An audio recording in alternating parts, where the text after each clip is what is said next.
we've got a big chunk of volume in this raindrop compared to what looks like a sell-off here into close. And the thing about this is, people will say, oh, well, that's selling volume, that's buying volume. Well, volume is a function of both things. You can't have buying without selling, and you can have selling without buying. So what we're looking for in the raindrop is the ability to see where that selling and where those shares that were sold were absorbed by buyers. This is the How to Trade Stocks and Options podcast, brought to you by 10MinuteStockTrader.com, where we cover finance, stocks, options, entrepreneurship, education, and money. And here's your host, voted one of the top 100 people in finance, Christopher Uhl. Today's episode is produced in partnership with Trendspider. Get scanning, charts, backtesting, and alerts all in one place with Trendspider. Go to trendspider.10MinuteStockTrader.com to get an exclusive discount code and bonuses worth over $100 when you take your free trial at trendspider.10MinuteStockTrader.com. Hey, make sure you subscribe and hit the bell so you'll be notified every time we give you more tools, tips, and tricks to help you trade faster and trade smarter every single week. Hey everybody, Jake here with Trendspider to do a midweek video. Wasn't planning on doing one, but figured why not. So this is going to be similar to last week's video, where we're just going to kind of do a freestyle here. I'm not going to go through a bunch of charts that I've already created. This is about the only one that I've really taken a look at today, at least after close. So I really want you guys to get an idea of how I use the platform on a day-to-day basis, how I'm drawing my trend lines, how I'm using automated trend lines to do that as well. Not every trend line that I post is going to be an automated line. Some are going to be segments, some are going to be rays. So we'll go over a few different things. Starting with SPY, the biggest thing that I want to go over here is the fact that we had this breakout today through resistance. And the main thing that I want to show here is the wick in today's candle, and then notice how much volume was in that candle. So what that means is we've got a big chunk of volume in this raindrop compared to what looks like a sell-off here into close. And the thing about this is, people will say, oh, well, that's selling volume, that's buying volume. Well, volume is a function of both things. You can't have buying without selling, and you can have selling without buying. So what we're looking for in the raindrop is the ability to see where that selling and where those shares that were sold were absorbed by buyers. So in this case, you can see pretty easily here the fact that we've got this wick, but you can see any of that selling pressure that happened and pushed the price down was actually absorbed by buyers here, shown by this big chunk of volume at the top of the range. So this is indicative that there were buyers in control near the top of today's range, especially above this resistance area. Does that mean we're going to rip tomorrow? Absolutely not. It really doesn't mean anything. It's just an observation that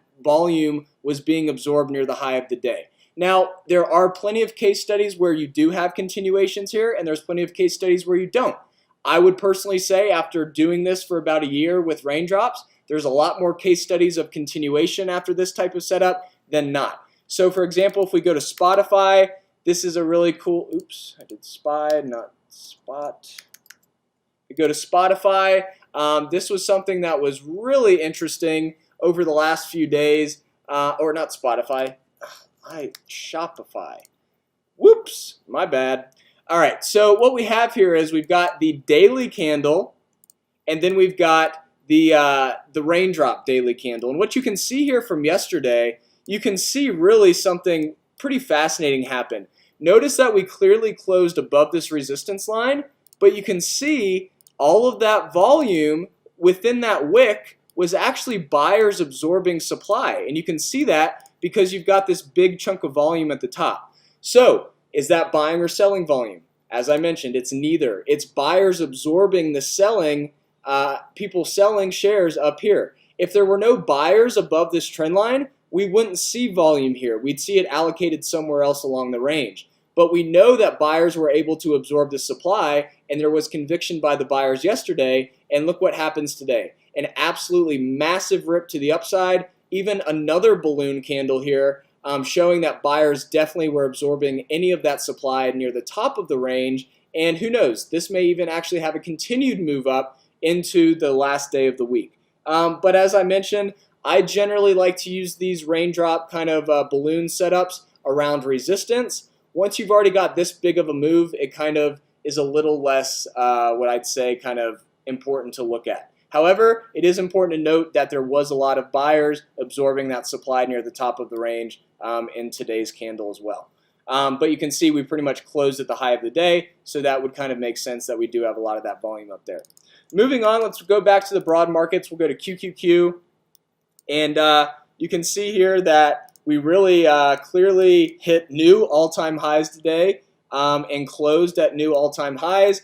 To me, that doesn't say anything bearish about SPY. If anything, SPY needs to catch up, and there is still a gap above on SPY, while the the QQQ ETF is hitting new all-time highs, and that's just NASDAQ in general. But you can see here there is a lot of volume absorbing supply at the top of this area, very similar to what we've been talking about kind of the last couple of case studies we went over. So based on this, you can see that, and my opinion doesn't matter, but if we were to look in the past, is this going to be something similar to this, where we get another continuation up tomorrow?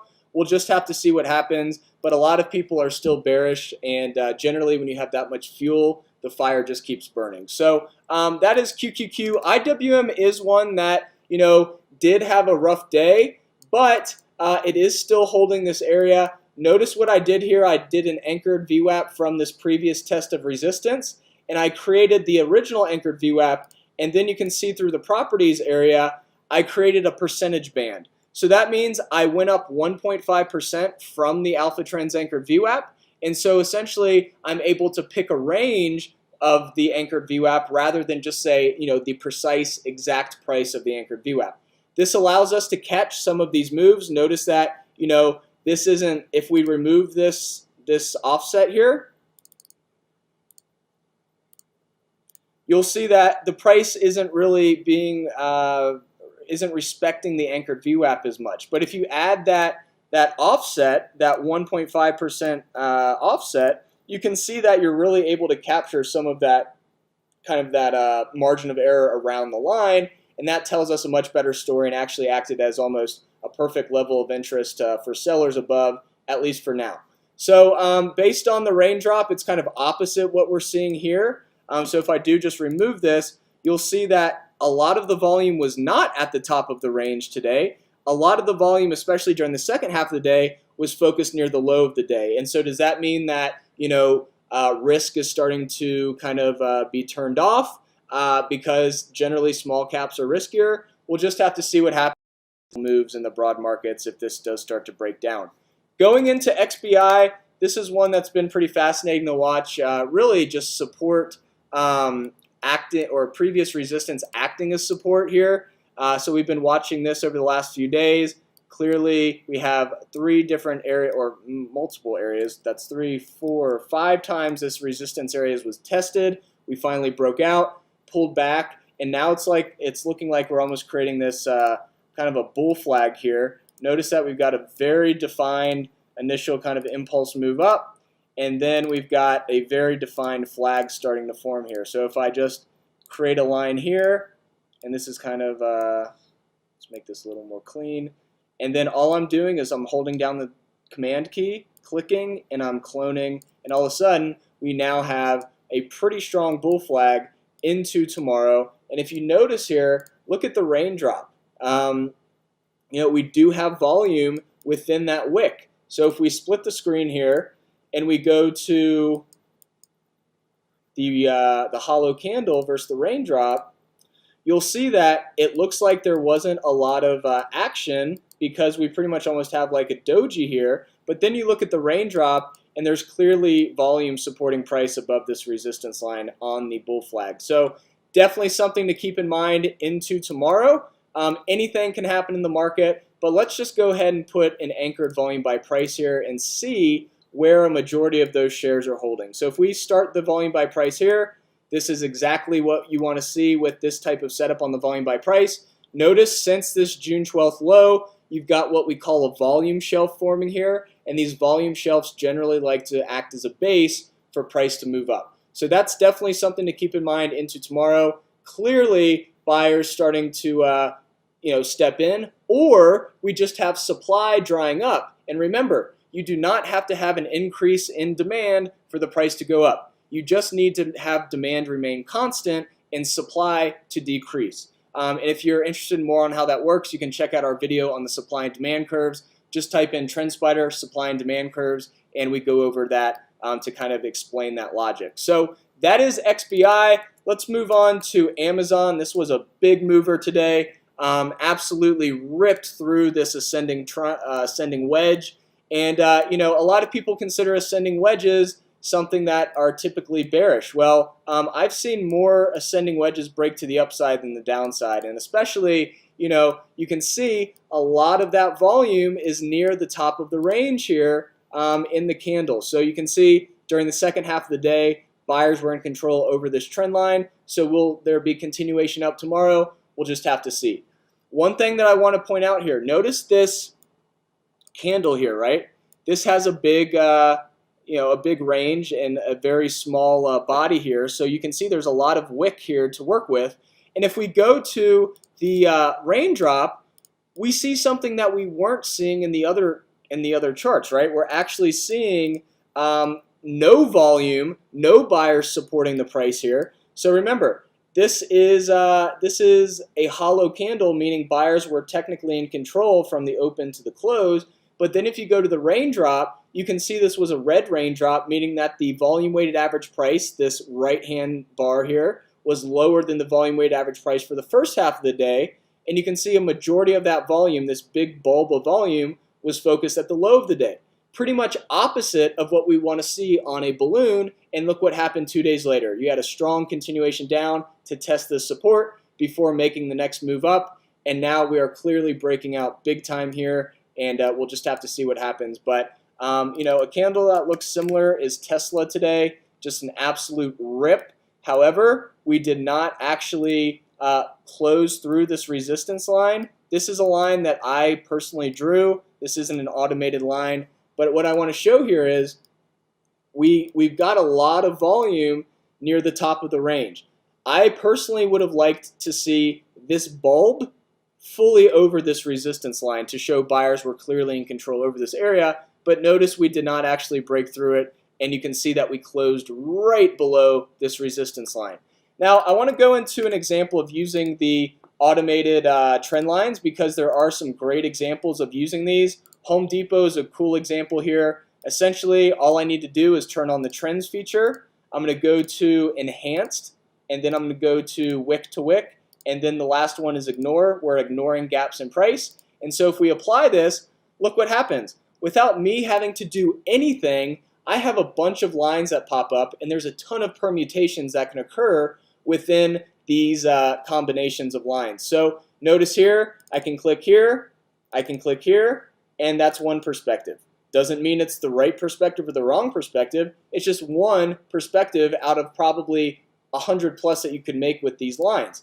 Let's say we look at it again, and who knows, maybe we look at something else. Maybe we're looking at this line, and we're looking at this line. And then we turn off trends again, and then we want to focus on this. There's no right or wrong way to use the trend line feature. It's there to automate some of the grunt work, but you still have the ability to have discretion in your analysis, and all of a sudden, without me having to put any thought into this, the system shows me the possible trend lines, and then I'm able to go in and have the discretion on which setup I really want to focus on. So this is not here to replace your technical analysis. It's here to complement your technical analysis. So moving on, we'll go to Roku. Roku was a really interesting one into today. The reason why these lines are curved initially is because I have log turned off, and I drew these lines with log turned on. So notice they become straight when I turn on log scale. And we mentioned this yesterday, and we had this little annotation called flush. And a flush is essentially trying to get all the sellers out, right? You're taking out stop losses. You're essentially kind of having someone testing out the waters here. And this is classic, right? You break down right below the trend line, and look what happened. We literally caught a nice candle yesterday, and then a massive reverse to the upside, right back into this resistance zone. So these can be very powerful reversals. I think I'm not sure who created this term. I think I've heard it from Brian and maybe a couple others. With failed moves come fast moves. So you have a failed breakdown, and then you have a massive rip back to the upside. This status quo really hasn't changed until this breaks to the upside or the downside, but we're getting very close to the apex of this symmetrical triangle. So something is definitely going to give at within the next week or two. Let's go over Disney. Let's see what Disney's doing today. Disney's a great example here because we have this wick. So with the wick, we really want to turn the raindrop chart on to see if there was any volume supporting price within this wick, or if it was like Amazon where it's completely flat here.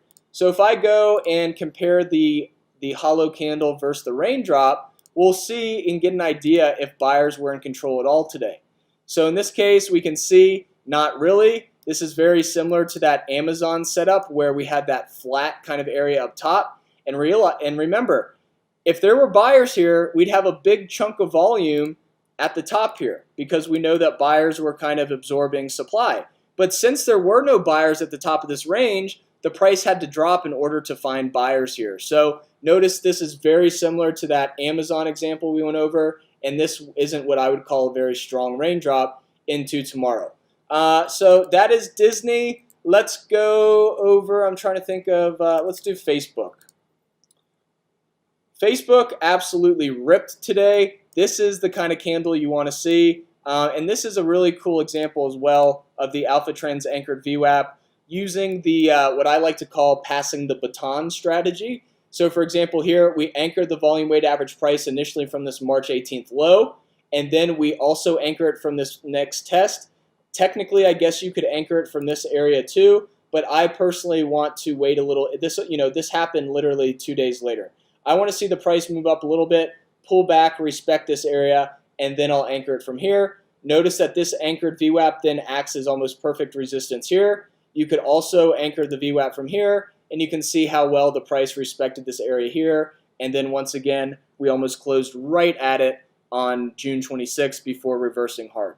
So the next layer that I want to put in here is this, this anchored volume by price. Notice that we've got this really big volume shelf forming. Price is really starting to break above it. Before, when the price was below this area, we would call this a red or supply zone because the people holding from 226 to 230 were all holding at a loss when the price gapped down and opened around 209 here before reversing hard. So now that the price is above this area, these shares are now holding at a profit, and so this is now a demand zone because we know that demand started to outpace supply here, or supply started to dry up for the price to continue to move up. And on top of that, if we go to the raindrop chart, you'll see that we do have that volume supporting price above this resistance, or not resistance, but this volume here. And so that tells me that there was conviction by the buyers today, and we'll just have to see what happens tomorrow. The biggest thing here is it really needs to clear this previous high, and then until then, the status quo really hasn't changed. So that is Facebook. Let's go into Netflix. Netflix was a really cool breakout today as well. Looks very similar to Amazon, but you can see the same thing, right? This is pretty much like looking at Facebook possibly a couple days ahead of schedule. If we anchor the VWAP from this bottom, or excuse me, the volume by price, and then we even anchor the VWAP here, notice how well, if we anchor another one here, that this acted as support throughout this journey before finally moving up, pulling back to this huge, huge volume shelf, and then finally breaking out of this ascending wedge. And so notice here, we've got a lot of that volume supporting price above the resistance, and so this is definitely showing that there was conviction by the buyers above this line. So that is Netflix. We have time for a couple more. Let's do SLV. SLV was a cool example of this as well, using that volume shelf. You can see here we had this broadening formation. We had a huge volume shelf forming. Finally, yesterday we broke out of it. Huge move in silver. I mean, silver really doesn't move big that often, but when it does, it moves hard.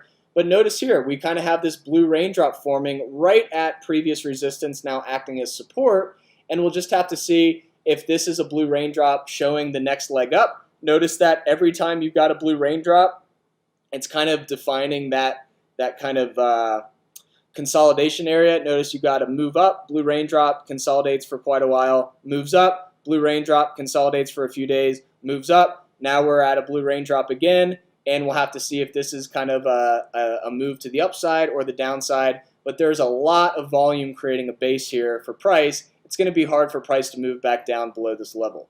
So that's SLV. Let's do GDX as well. This one's been moving pretty good until today. But even though we were down today, at least on the price, you can see we have a green raindrop. So volume was actually higher during the second half of the day than it was during the first half of the day, which makes this raindrop green. So if you can see here, you can see that this bar on the left is your volume weighted average price for the first half of the period. Let me just point it out here. And then your right-hand side bar is for the second half of the period's volume weighted average price. And so remember, anytime that second half of the period's VWAP is higher than the first, it's green. Here you can see the volume weighted average price for the second half of the day is lower than the first half, which is red. And then the blue raindrops are when you essentially have a volume-based doji, which is pretty much just the volume weighted average price on each side is equal to each other. So that is a little bit on the raindrops. One thing I want to do, this is a scanner example. I'm just curious if there were any other balloon raindrops. And what we can do here is we can do balloon breakouts, and I'm not even sure if we're going to find anything. I'm just doing this kind of live. So you can see here S&P 500. Let's scan raindrops, and we'll go to add parameter, condition, daily, candlestick pattern, balloon, and we'll scan and see if there's any balloons that popped up. Oh, quite a few. So we'll go to CHTR. Oh, beautiful. Oh my gosh, you don't find that every day. So look here, we've got pretty much previous resistance here. We've got a beautiful breakout. If we anchor the volume by price from this low, look at that balloon starting to form some buyers absorbing supply above this volume shelf. And this could definitely be one that may continue into tomorrow. One of my favorite things to do is watch these raindrops and scan for these balloons within the last, let's say, 10 to 5 minutes of the day. And generally by then, the raindrop is pretty much formed for the day. And sometimes a strategy that I'll implement, I haven't implemented it in a while, at least with options. I did today actually with common stock. But you'll see here that this generally is telling us that buyers in control, and you a lot of the time will have a nice continuation the next day. That's CHTR, Charter Communications. We'll have to see what happens into tomorrow. But if you look here, notice we also have this volume gap, meaning we don't have a lot of participants holding here until we get to around 534. So if I was to guess where this would find resistance, it would be the next supply zone, which is right around that 535 area. So let's look at a couple others. They may not be as pretty as this one. You do have to manually look for the breakout here. So here's another example here. Let's just turn off the volume shelf. If we do this, kind of draw this line here, notice we've got the balloon breakout, and then we've got 2 days of continuation up. We also have another balloon setting up here, and so that's another one to possibly take a look at into tomorrow. Remember, I'm not an advisor. I'm not licensed to give advice. This is not a video to tell you guys what to buy tomorrow, simply showing the features on the platform that you can take advantage of, especially during the 4th of July sale, which we have 35% off. So I will have a link in the comments section that you guys can click on to get 35% off. You can also just follow us on Twitter at Trendspider, and we have the link that you can sign up there as well. So last one that I will go over, let's see. What's a popular stock right now? Let me look on the old watch list. I have an everyday watch list that I kind of will look at. Let's do ATVI. ATVI finally. Actually, we'll do a couple more. We'll do ATVI. The reason why I won't do too many more is just because it's going to take forever for this video to render if it's too long, because YouTube takes forever to do that. But notice here, ATVI, Same thing, if we anchor that volume by price from this capitulation point in March, notice the massive volume shelf that was forming, which pretty much created a launch pad for the price to move up. Now, if we go to some of the weed stocks, those have been interesting lately. CGC is one that we have kind of this balloon breakout as well. We have this blue raindrop into tomorrow. Notice that we have dropped in price from from the 22 area all the way back down to 15, which is about 30% down. And then we have this blue raindrop forming. So generally, I like to look for blue raindrops after a big move down and then see if there's any type of continuation up. CGC and Cron look very similar today. So if we go to Cron, you'll see something very similar where we've got this anchored volume by price from here. And you'll see, we have a big supply zone above. But remember, if you look at Facebook, this was something that was very similar to how Facebook was forming before it broke through. Full disclosure, I am in this position, so just a heads up there. But anything can happen here, but it's the same thesis, right? We just dropped almost 30% from the highs to the very lows, and then we've got this blue raindrop forming. So if we go to something like GE, which is a cool case study on this, back in April or late March, you'll see the same thing, right? Not necessarily as big of a move happened on Cron and CGC as GE, but you can see, right? There's no blue raindrops. We drop 55%, blue raindrop forms, and then within literally, 5 or 6 days from this blue raindrop, at least here, the price was able to move up almost 25+%. So these blue raindrops can be very powerful. This is where the back tester comes in. You can go and back test a blue raindrop before you make a trade on it. So you can see, it's like any stock. The MACD is going to work sometimes great on some stocks, and it really doesn't matter on others. That's because maybe a lot of participants are using the MACD. In this case, that's not necessarily the same. I don't think blue raindrops have become self-fulfilling prophecies, but you do want to back test this and see what the return is. A lot of the time, these blue raindrops generally will just imply volatility. So notice here, you've got a blue raindrop within that amount of days, at least from this bottom, it was about 38%. And then we do the blue raindrop here, and then within about 4 days, it drops 16%. I've written a short guide on how you can use the Triple Stock Profit System. It's the secret weapon every investor needs right now to change your financial future. And you can get it for free by visiting triplestockprofits.com or in the links below. Also, if you want to join a community of traders just like you can get free access to the elite membership that has even more resources to help you trade faster and trade smarter. So blue raindrops in general are just telling us a lot of time there's likely some type of volatile period coming. So that is all for today. Thank you guys for listening in. I hope this video was helpful. Please remember we do have the 35% off sale. So if you do want to take advantage of that, that is starting to lose time as far as how much time is left before it expires. It expires on Tuesday, so definitely make sure to take advantage of that before Tuesday. And who knows, this may even help you into the weekend tomorrow if you sign up tonight. But it's really up to you. We want to make sure you're comfortable with the platform, but that's why we have the 7-day free trial, so you don't have to be obligated to sign right up and pay. You have 7 days to see if this is something that helps you gain an edge in the market. And we do have one-on-one demos, and we will extend those trials if needed. So once again, everyone, thank you so much. This is Jake with Trendspider. If you have any questions at all, please feel free to comment in the comment section below. And please give us a like if you enjoyed this video. And we will see you later, and have a great holiday weekend. Thanks so much. Hey, if you like this video, let me know by leaving me a like below, and then subscribe and share it with somebody you think could use it as well. Be sure to comment below with your biggest takeaway from this episode and any suggestions you have for future episodes. And finally, make sure you watch these other videos to help you trade faster and trade smarter, and I'll see you on the next episode.